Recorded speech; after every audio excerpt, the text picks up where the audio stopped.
Hi everyone, I am going to read Paisley's birth story. I could do it from memory, but I wrote this the very day she was born, so I think it will have a little bit more details, so I'm not going to be looking at you guys, so forgive me. Okay, it was May 26th, 2009, and we had an appointment with our midwife at 5 o'clock p.m.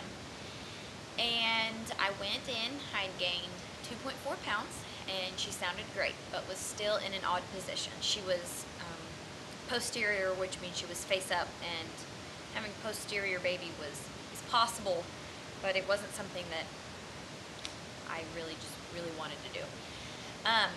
So Kelly, my midwife, showed Rusty, my husband, an exercise we could do to try to get her to turn.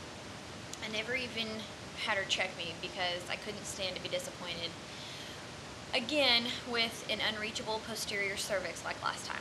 At this point, by the way, I was, I was 2 days past my due date, so 40 weeks and 2 days.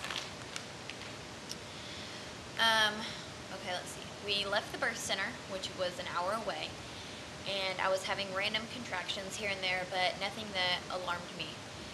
I could feel them in my back, but I just assumed it was because we were in the car and it's an hour drive home, and I even mentioned to Rusty at one point that we needed to get home so I could get a break from these contractions and get out of the car for a little bit, because I just figured the car ride was irritating them. Let's see. We got home at about 7:30, and we had to quickly get back in the car again because Rusty was buying a cell phone off of Craigslist, and the guy was ready to meet right then. And you'll figure this out, but my husband, when he wants something, he gets excited about it. He has to have it right then. I mean, if we buy something at the store, it's being opened in the car and used right then. So he was excited, so we got back in the car and headed off to meet this guy. The contractions kept coming, but I just thought it was because of the car again. We got back home at about 9 p.m., and at that point I noticed that the contractions were still coming. They weren't in any kind of pattern that I could remember or even put a finger on, but they were definitely stronger. Still weren't painful. I still just thought it was the Braxton Hicks for the most part. We got back home, and Rusty and Carson got ready for bed. He gets up for work at 4 a.m. So 9 o'clock is usually his maximum. I gotta be in bed no matter what. Everything drops at 9 o'clock because he has to get up in the morning. Rusty and I did the turning exercise that Kelly had showed us at our appointment earlier before he went to sleep, and I had a few contractions in between, so I got out my iPod Touch, and with the Contraction Master application, I started timing them just to see if they had a pattern. Well, lo and behold, at about 10 p.m., I noticed they were about 8 to 10 minutes apart. And I could still talk through them. I'd just rather not at that point. I decided I'd better just send a text to my midwife to let her know what was going on and that I was going to try a bath and just get in bed. The bath felt great, but the contractions kept coming. They were still manageable at that point, but I wanted to hurry up and get in bed so I could go to sleep. At 10:30, I decided to let Rusty keep sleeping, but I called my mom to come over with me. By that point, I'd moved from the bed. I'd moved from the bed to sitting on my exercise ball, leaned over the end of my bed. So I was sitting on my exercise ball, and I kind of just leaned over the bed on a pillow. The contractions were still very manageable at this point and not too painful, but it felt better to have some counter pressure on my back. Kelly asked if I wanted her to come. It was about 11:40 at that point.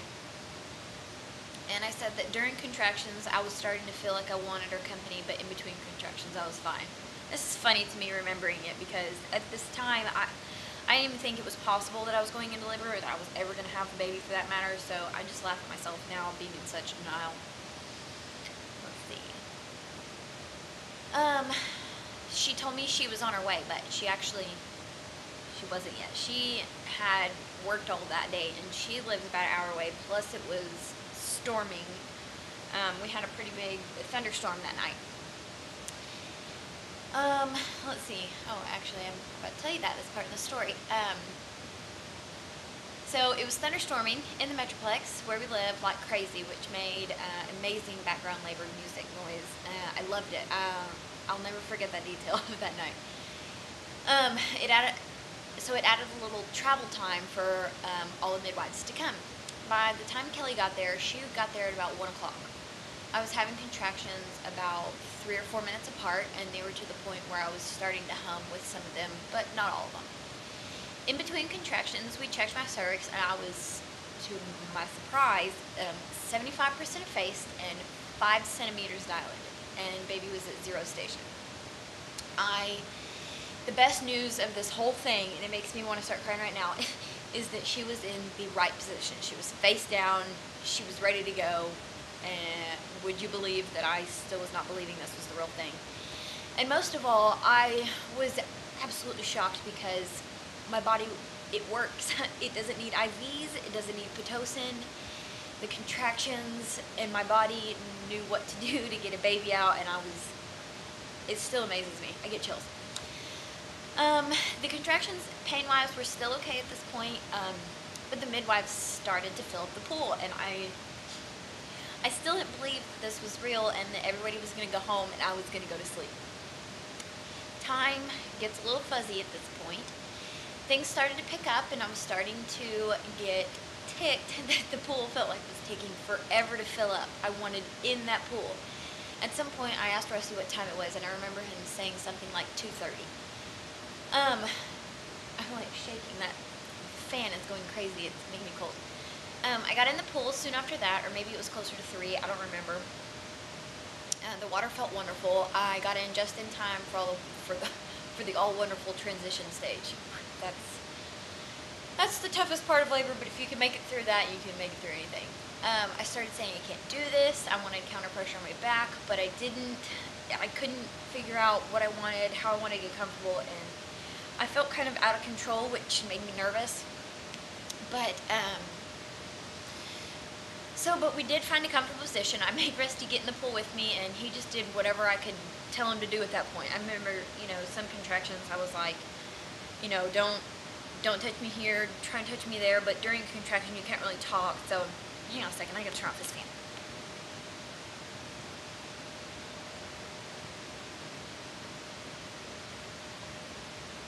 Okay, so he, bless his heart, he did the best to just, even in the moment, did whatever I said, however he could help. Okay, let's see. He got in the pool with me, and my mom was rubbing my arms and my hair, which felt wonderful, and it just reminds me of all the times that I was sick as a little girl, my mom helping me, and she was just a really good comfort, and I'm really glad that I had my mom be there with me. My midwife was in my ear. I had my eyes closed a lot of the time, and Kelly was in my ear just, talking to me soft and sweet and telling me, keep going, I can do this. And all of a sudden I started pushing, and Kelly said, are you pushing, Megan? And I was like, I think so, I don't know. So she was like, hang on, let me check you. So she made sure I was complete, and sure enough, I was. I couldn't believe it. Again, I could not believe that I didn't have to have monitors on me to tell me when a contraction was coming. I didn't have to have an IV, so I stayed hydrated. Amazingly, you can drink water with a straw. You don't have to have an IV. I just could not believe it. This birth was so much different than my son's. Anyway, I was complete, and so I started pushing with contractions, and at first it felt great, like I was doing something to help, but then my hips started to feel like they were cracking. So my sister was behind me, and she was pushing them together. The counter pressure felt amazing, so that was really good. Bless her heart, every single contraction, she pushed and pushed, and she did everything I needed her to do. And it makes me emotional now to talk about it, because just